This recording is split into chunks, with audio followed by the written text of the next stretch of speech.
Shalom untuk kita semua. Selamat siang. Perkenalkan, nama saya adalah Hotmauli Sembiring, NPM 2910071, kelas B, berada di tingkat semester 1 dengan mata pelajaran perkembangan peserta didik. Dosen pengampu adalah Ibu Replina Sinaga. Di sini saya akan membawakan pelajarannya. Di sini kita akan belajar tentang perkembangan moral remaja. Pelajarannya terbagi atas 7. Yang pertama adalah memahami pengertian dari perkembangan moral. Yang kedua, memahami karakteristik perkembangan moral pada remaja. Yang ketiga, memahami apa saja faktor-faktor yang mempengaruhi perkembangan moral pada remaja. Yang keempat adalah menjelaskan bagaimana perbedaan individu dalam perkembangan moral.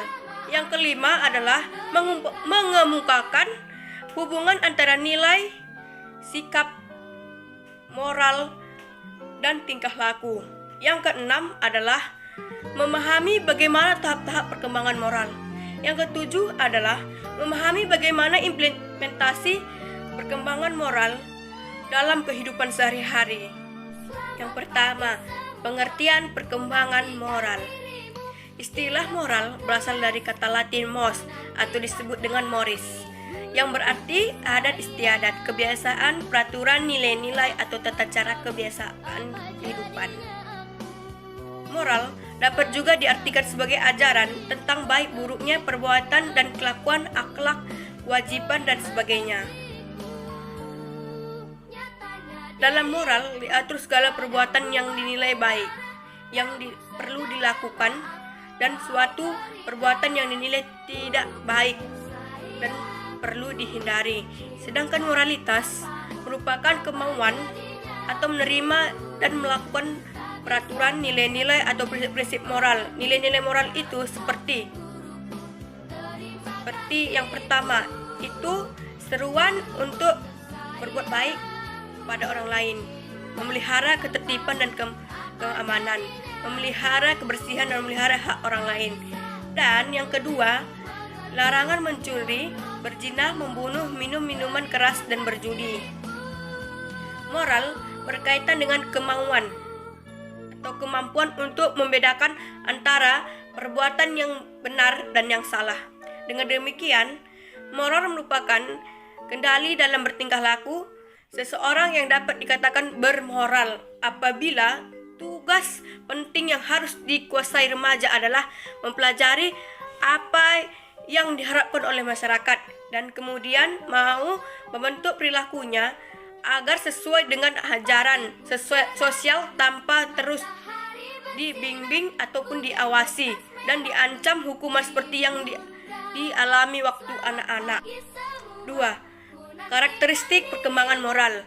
Karakteristik yang menonjol pada perkembangan moral remaja adalah bahwa sesuai dengan tingkat perkembangan kognisi yang mulai mencapai tahap berpikir operasional formal, yaitu terdiri dari yang pertama, mulai mampu berpikir abstrak. Yang kedua, mulai mampu memecahkan masalah-masalah yang bersifat hipotetis.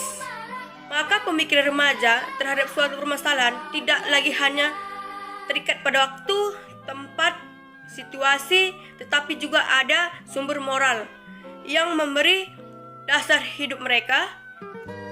Yang ketiga, perkembangan pemikiran moral remaja dicirikan dengan mulai tumbuh kesadaran akan kewajiban mempertahankan kekuasaan dan perantara yang ada karena dianggapnya sebagai sesuatu yang bernilai walaupun tidak mampu mempertanggungjawabkannya secara pribadi. Yang keempat, keyakinan moral lebih berpusat pada apa yang benar dan kurang pada apa yang salah. Yang kelima, keadilan muncul sebagai kekuatan moral yang dominan. Yang keenam, penilaian moral menjadi kekuasaan egosentris. Yang ketujuh, penilaian secara psikologis menjadi lebih mahal.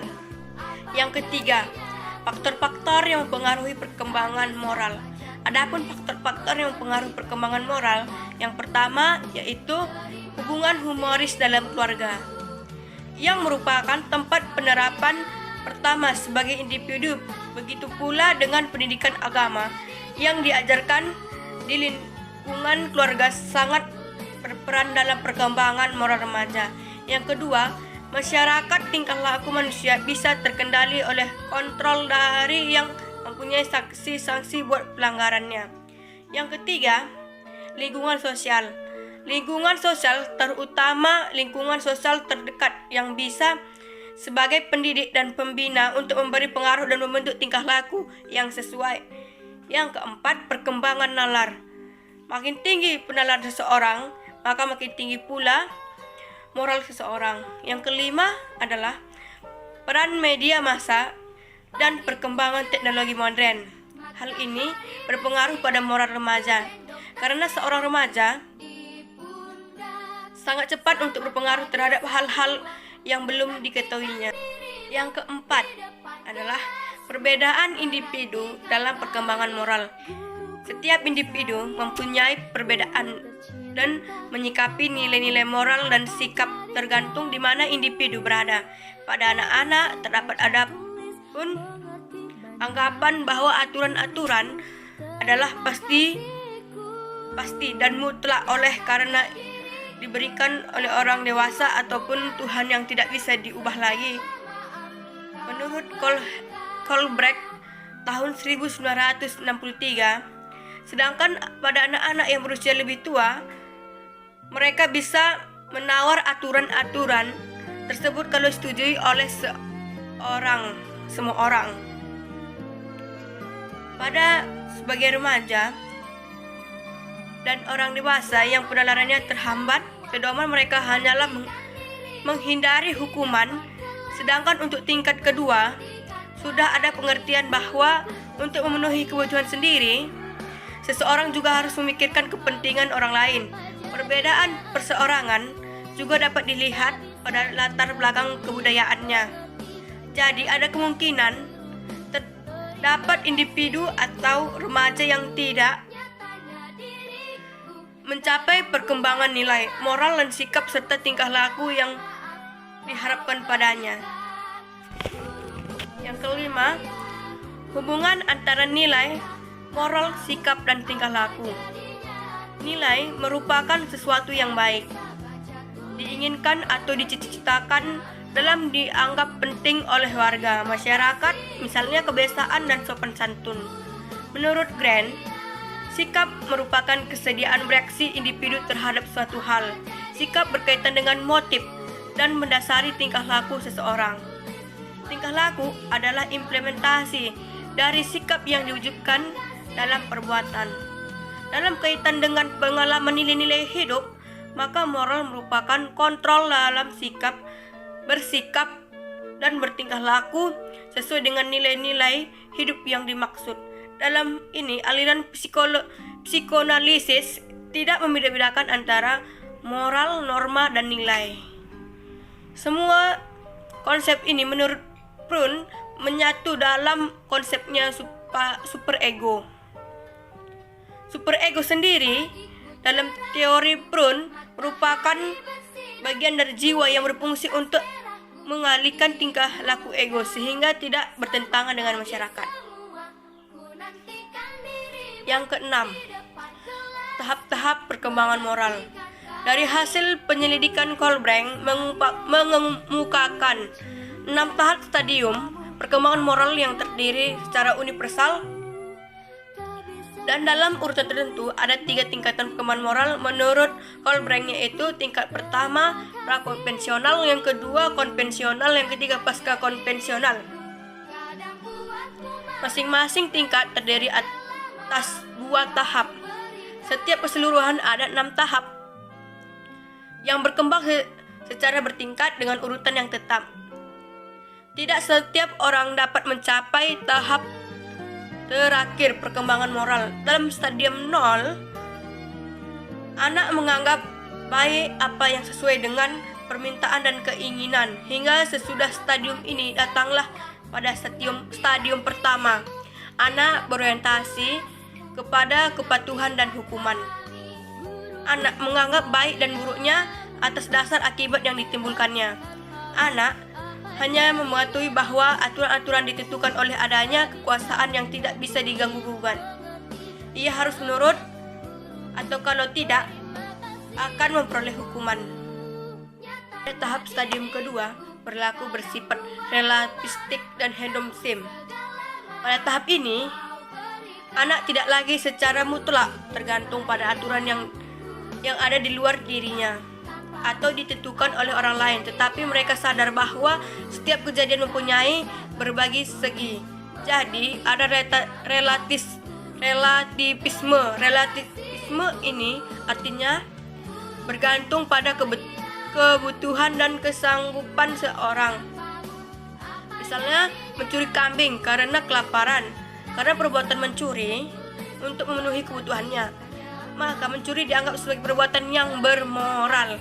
Perbuatan mencuri itu diketahui sebagai perbuatan yang salah karena ada akibatnya, yaitu hukuman. Tingkat yang kedua, konvensional. Stadium 3 menyangkut orientasi mengenai anak yang baik.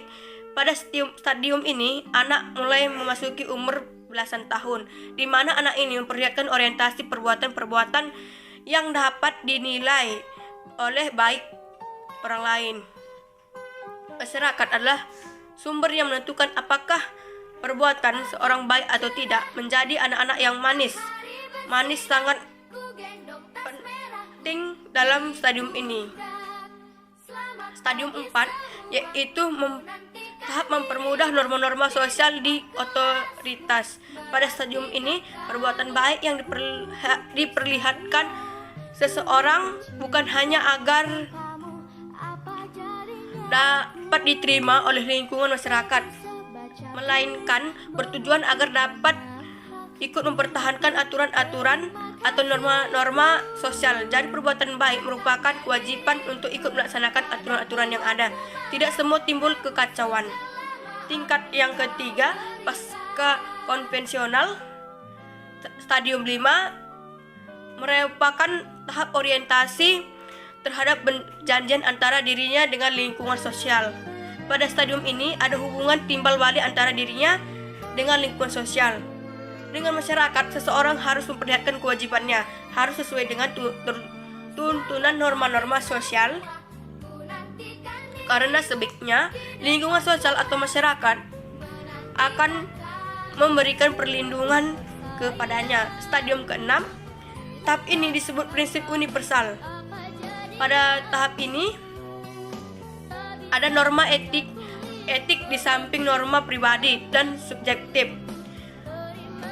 Dalam hubungan dan perjanjian antara seseorang ada unsur subjektif yang menilai apakah suatu perbuatan itu baik atau tidak. Dalam hal ini, unsur etika akan menentukan apa yang boleh baik, apa yang boleh baik dan baik dilakukan apa sebaiknya.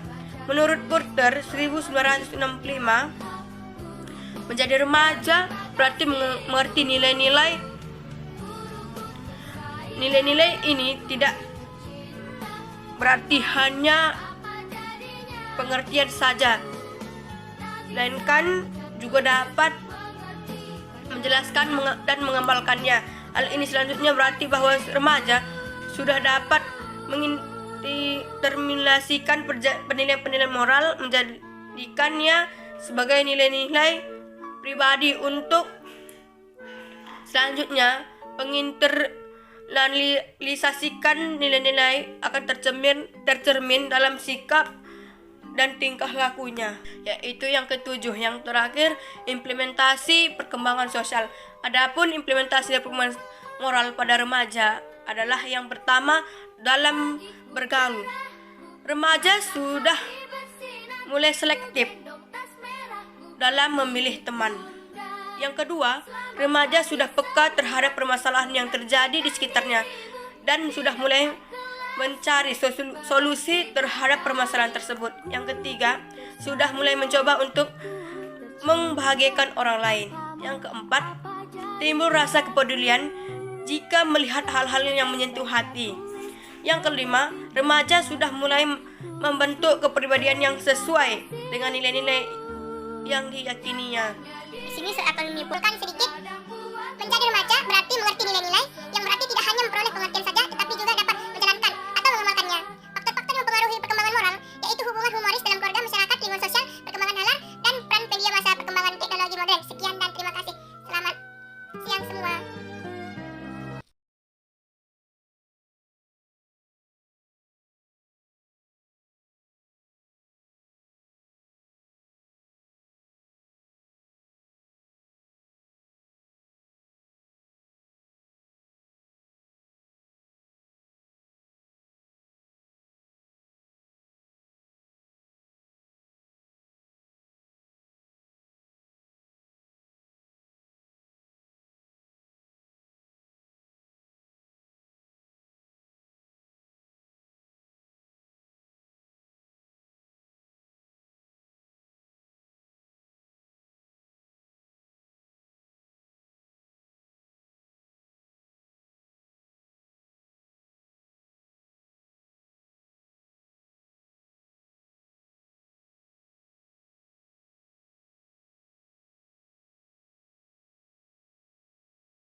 Pagiku cerahku, matahari bersinar, ku gendong tas merahku di pundak.